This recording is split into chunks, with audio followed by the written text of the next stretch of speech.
U organizaciji NK Pazinke i Nogometnog saveza Županije Istarske uz partnerstvo HNS-a, grada Pazina i Pazin sporta održao se prvi vikend ženskog nogometa, događaj koji je imao za cilj popularizaciju ženskog nogometa u Istri.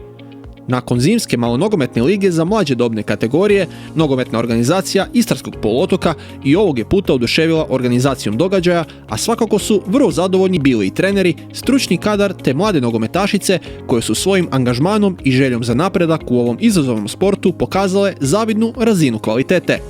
Vikend ženskog nogometa bio je vrlo bogat sadržajem, a započeo je u subotu 17. lipnja okupljanjem igračica te podjelom u skupine. Nakon toga uslijedilo je odigravanje utakmice na glavnom i pomoćnom terenu nogometnog kluba Pazinke iz Pazina.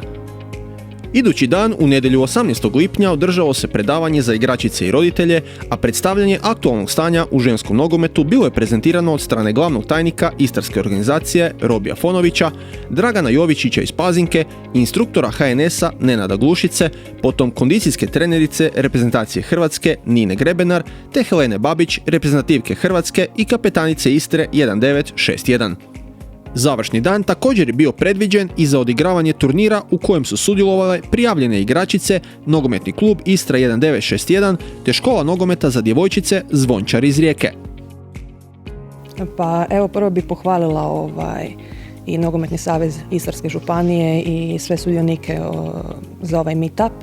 Mislim da broj djevojaka koje su bile prisutne je bio iznenađujući ne samo za mene nego za sve prisutne. Izrazito mi je drago vidjeti koliko su aktivne, koliko imaju želju i cilj postići nešto u nogometu i da vidim suport njihovih roditelja, jer u mom, ajmo reći, nekom odrastanju dosta djevojaka nije imalo taj suport koji je isključivo, mislim, izrazito bitan kako bi mogli ostvariti svoje snove. Nešto tipa ovog kampa mislim da bi se trebalo češće odrađivati, da bi trebalo jednostavno dati pažnju svim tim djevojkama jer zaslužuju, jer ih treba poticati, jer mislim da odrastaju sad u idealnim, ajmo reći, uvjetima gdje se dosta ulaže od strane HNS-a, FIFA i UEFA, gdje bi one mogle ostvariti svoj puni potencijal u nogometu. Informacije koje su danas dobile mislim da imaju veliko značenje za njih. Ja sam imala taj jedan dio gdje sam govorila kako je to biti kondicijska trenerica u nogometu. Vjerujem da dosta njih će ganjati u neku igračku karijeru, ali u slučaju da iz nekog razloga možda neće to ostvariti, uvijek znaju da mogu se ostvariti i u trenerskom pogledu i da mogu dostići jako visoke pozicije uz pomoć svih nas ovdje nazočnih, a isto tako, kao što sam malo prije spomenula, HNS-a, FIFA i UEFA. Ovo hvale vrijedno okupljanje je okupilo 70-ak djevojaka iz cijele Istre, uključujući polaznice kampa, mlade igračice pulskog prvoligaša te gošće iz Rijeke. Nastavak je ovog kontinuiranog ulaganja u ženski nogomet, a dokaz tome je i ovaj razvojni kamp koji je još jednom dokazao umijeće, angažman i ponašanje za svaku pohvalu od strane svih sudionika. Gledamo li na ženski nogomet u cjelini, ne možemo se oteti dojmu da je kvalitetna organizacija rada u Hrvatskoj od strane krovne organizacije potaknula veliki broj upisa nogometašica u klubove. Tako je u samo nekoliko godina sa svega 500 registriranih nogometašica današnja brojka narasla na preko 3500 nogometašica, što je rezultat stalnog investiranja u ženski nogomet. Hrvatski nogometni savez tako je u suradnji s FIFA-om prošle godine izdvojio 3,5 milijuna kuna kao prvu ratu financijskih sredstava ženskim nogometnim klubovima. Povećanje interesa za nogometom među djevojčicama i podizanje kvalitete ženskog nogometa su među važnim strateškim ciljevima saveza u narednom razdoblju. Pokretanje nacionalnih liga za kadetkinje i pionirke bio je važan iskorak za ženski nogomet u Hrvatskoj, a uz pomoć stručnog kadra takav je potez rezultirao podizanjem kvalitete i boljim uvjetima rada. Pa evo, mogu reći iz prve ruke da je razlika jako velika. Kada sam prije 9 godina prvi puta u nogometnom klubu Istra 1961 krenuo sa tom ženskom sekcijom gdje smo okupili prvi put 7 djevojčica i krenuli sa njima aktivno se baviti nogometom. Do sada, mislim, primjećujemo stvarno velike razlike. Evo i ovdje imamo na jednom skupu u Pazinu 50 djevojaka, što je stvarno velika stvar i pohvala. I FIFA, UEFA puno ulažu u ženski nogomet, pa tako i HNS. Na svim razinama smo napravili jako veliki pomak u zadnjih 9 godina. Evo konkretno A reprezentacija je počela pobjeđivati reprezentacije s kojima nekad nismo mogli niti približno konkurirati.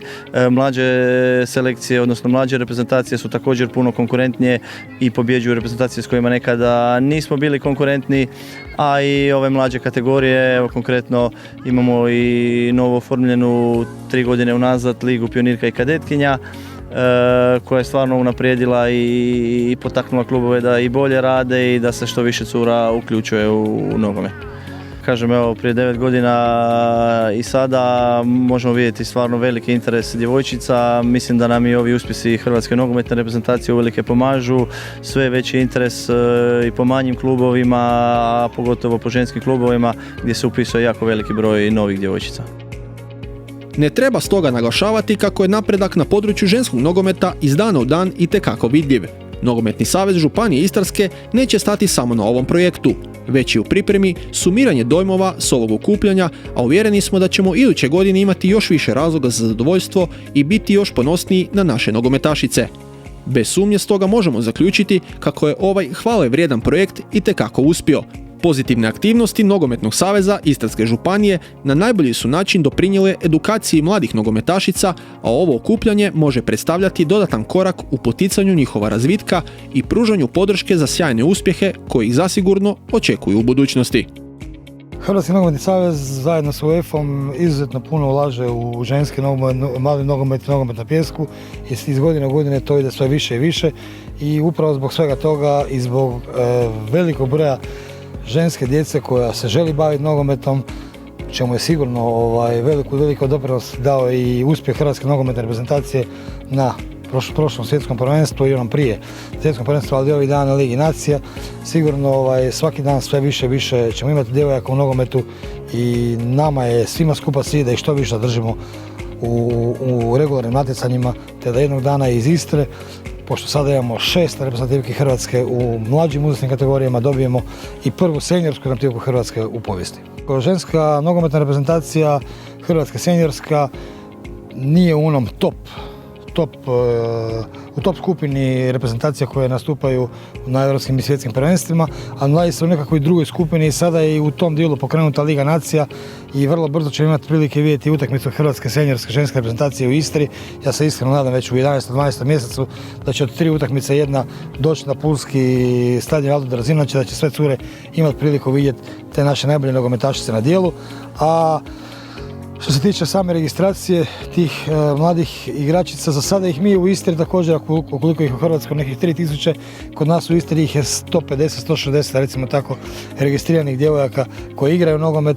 Za sada, nažalost, samo u Istri 1961, ali se iskreno nadam da ćemo s ovim potezom koji smo napravili zajedno sa nogometnim klubom Pazinka i zajedno sa svim drugim našim partnerima koji su sudjelovali u ovome, još više djevojaka dovesti u nogomet, da ćemo i vrlo brzo imati nekoliko ženskih ekipa koje će igrati nogomet na ovom području.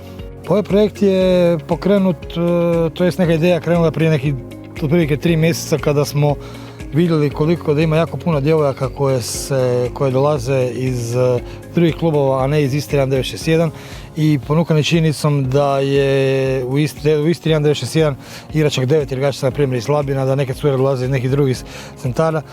Zajedno sa kolegama iz nogometnog kluba Pazinka uspjeli smo ući u cijeli taj projekt i napraviti ovo što ste vidjeli u ova 2 dana u Pazinu, a to je da je na jednom mjestu 100-tinjak djevojaka igralo nogomet raznih godišta od 2007. do 2015. i da ćemo na taj način nastaviti dalje. Već sam na samom sastanku i najavio da postoji velika mogućnost i sigurno da ćemo u tome uspjeti da u Zimskoj ligi iduće godine osim dječaka imamo i natjecanje djevojčica, što će sigurno donijeti još veće popularizacije nogometa u toj populaciji.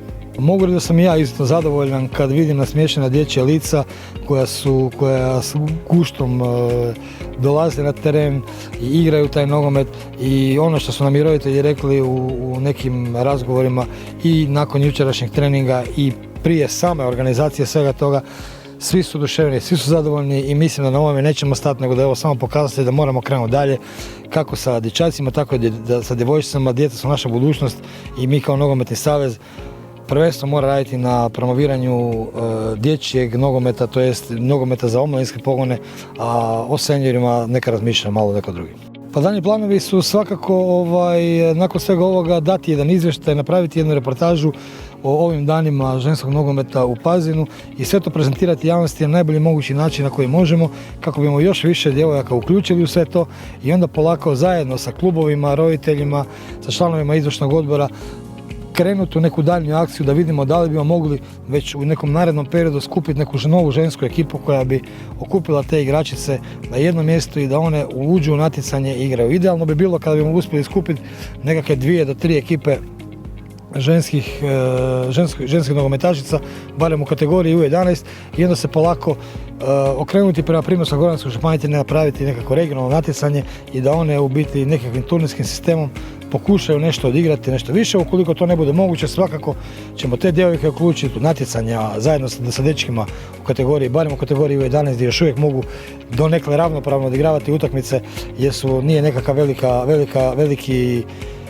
velika razlika u snazi i u svemu tome i da će one imati određeni broj utakmica u tom periodu. Nakon toga sigurno želimo kroz selektivne procese, kroz ovakve kampove još više tih djevojaka animirati i da u nekom drugom razdoblju, na primjer za godinu dana, na ovakvom nekakvom eventu imamo više od 200 djevojčica.